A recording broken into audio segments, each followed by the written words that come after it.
Well, joining us now, getting a little bit of a spring planting update, but also talking ever important crop scouting and more. Joining us, agronomist in Southern Indiana with AgriGold. Stephen Heichu is with us here today on the show. Stephen, it's good to talk with you again. Thanks for joining us. Hope you're doing well. Good morning, Jesse. I am doing well. I hope you're doing well as well. I'm looking forward to this spring. It's a wonderful spring morning out there. That crispness in the air. We've got the trees blooming. That kind of tells us it's time for go time. I mean, we're ready to plant. We've been held up a little bit in southern Indiana. We had some really nice conditions the end of March, and we had several beans go in the ground and a few acres of corn. Driving through southern Indiana yesterday, I did see some corn spiking and some beans up. So we're slow, but we're going. I would say we're probably behind our normal pace this time, but as the calendar says, we've got time, so we need to do it right. Yeah, no, and that's good to hear. I know you guys have had some of those rain challenges, as you mentioned, but getting a little bit of work done in that calendar, to your point, we still got time to get a good crop in the ground here for this spring season. Well, let's talk about as we think about getting that crop in the ground. I know crop scouting so important, and even just grabbing a shovel and being able to get out in the field and look at certain things like your corn plants. So talk about just the power of the shovel a little bit for us, Stephen. So the power of the shovel really comes from, I mean, it's our scorecard. We talk a lot about the corn factory, the plant above the ground, but when I was learning corn and trying to investigate and figure out all I know, I was over in Illinois and I got told that the corn roots should be as deep as the top of the plant.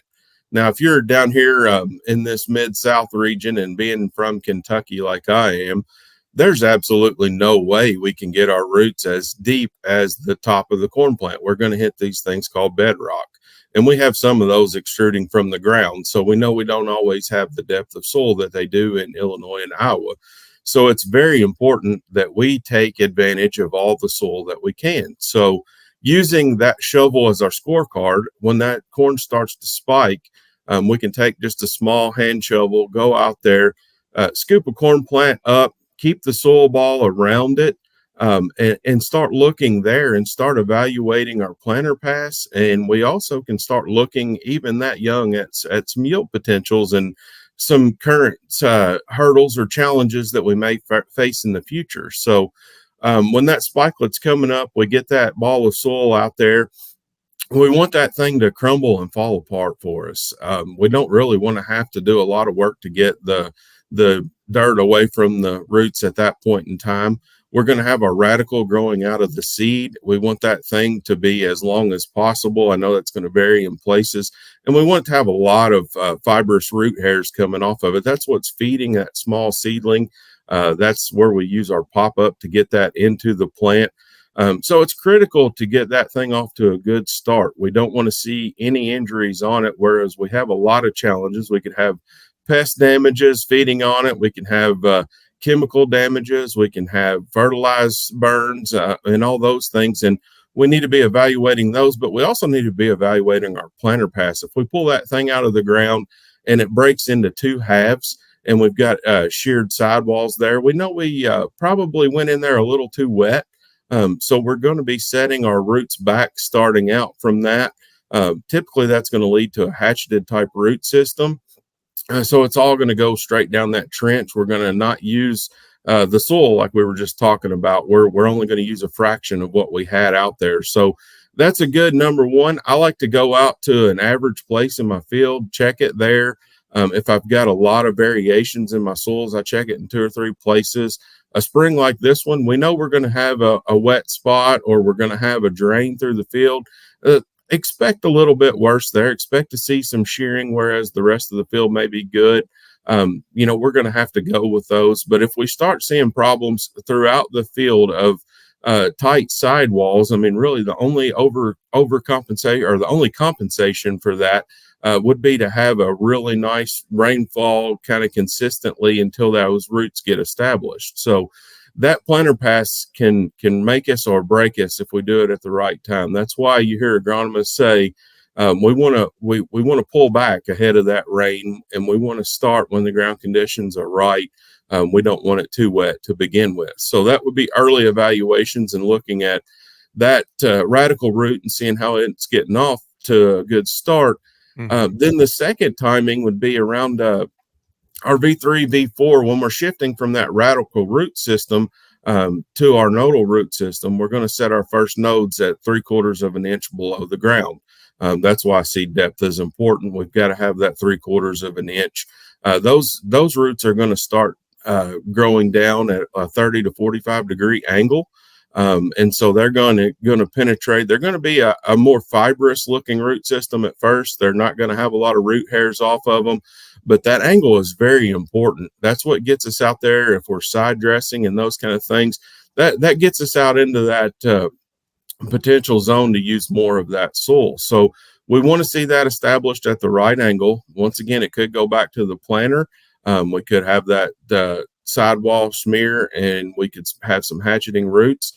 We can also see those roots get down in 3 to 4 inches of soil and then start turning horizontal to our soil, and that's typically caused by compaction. Now, that could have been our field cultivator going in there trying to dry out the soil to get that. We want to fluff the top. We want that 2 inches dry, but even 3, 4 inches is critical. We need to get those roots down there past and through that. So it may not be something that you did, though. We've seen a lot of soils that just have a lot of magnesium levels that are going to make them tight.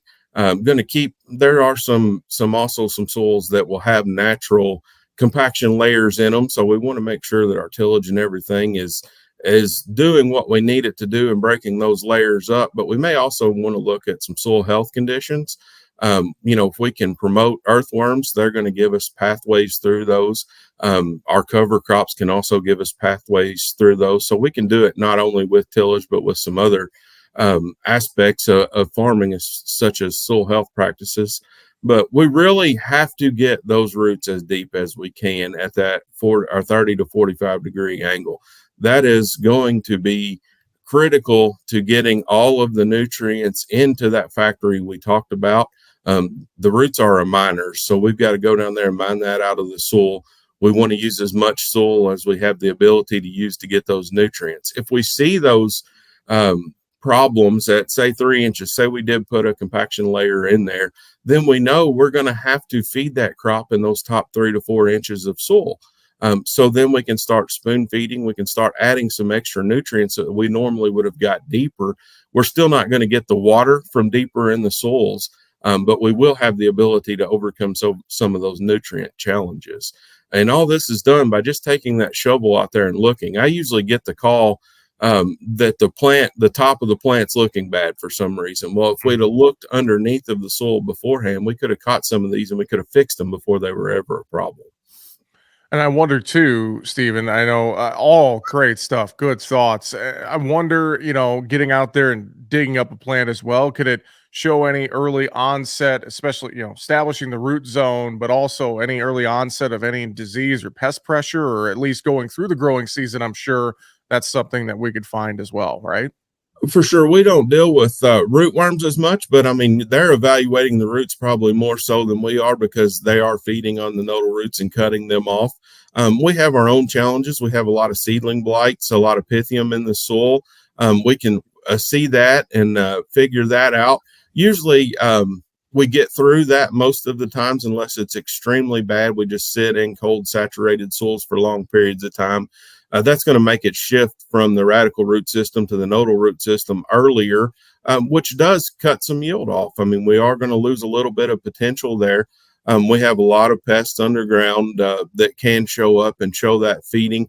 The problem with a lot of those is it's a future problem. We can't take care of it this year. We can't go back and fix a lot of our pests. We need that seed treatment. We need that soil applied insecticide at a planter pass. There's not a lot of stuff we can go back and do, but we can evaluate the crop and see if we need to do something in the future to maybe push those roots along. We were talking with Julianne yesterday, doing an article there, and I like to tell the story about the milkshake. I mean, we all drink milkshakes, or most of us do anyway. And you put a little straw in that milkshake, and it really takes a lot of effort to get that milkshake out of the cup. But if you just take that little straw out and you put a big straw in that cup, then that milkshake comes out of that cup very easily.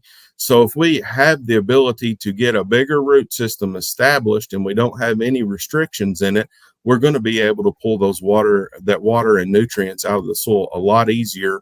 And so then we're going to see that in our top growth and in our yield. Well, I'm sure if folks have questions, they can reach out to their local AgriGold agronomist, such as yourself. Stephen, anything final you'd want to share with us or reiterate to folks as they're thinking about their crop scouting and more here as we get into the 2024 season? Sure. Don't forget about that shovel when you're going out there and evaluating. Everybody wants to know what their plant stand is. So when we're out there counting plants, dig some up, take a look at them. That's not a very popular practice, but it's a great scorecard. And the other thing I'd like to say is just make sure that we're making that planter pass count. We're doing it when we need to. We're not doing things to set us back at the very beginning. Let's raise another big corn crop. That may not be good for the markets, but that's what we're out to do as agronomists. We want the most bushels, and it takes bushels when we're in low commodity prices to pay the bills. So we want another big crop from a farmer standpoint. Don't underestimate the power of the shovel. With that, AgriGold agronomist in Southern Indiana, Stephen Heitchew. Stephen, thanks for joining us. Great conversation. We'll talk to you again soon. Thanks, Jesse. You have a wonderful day.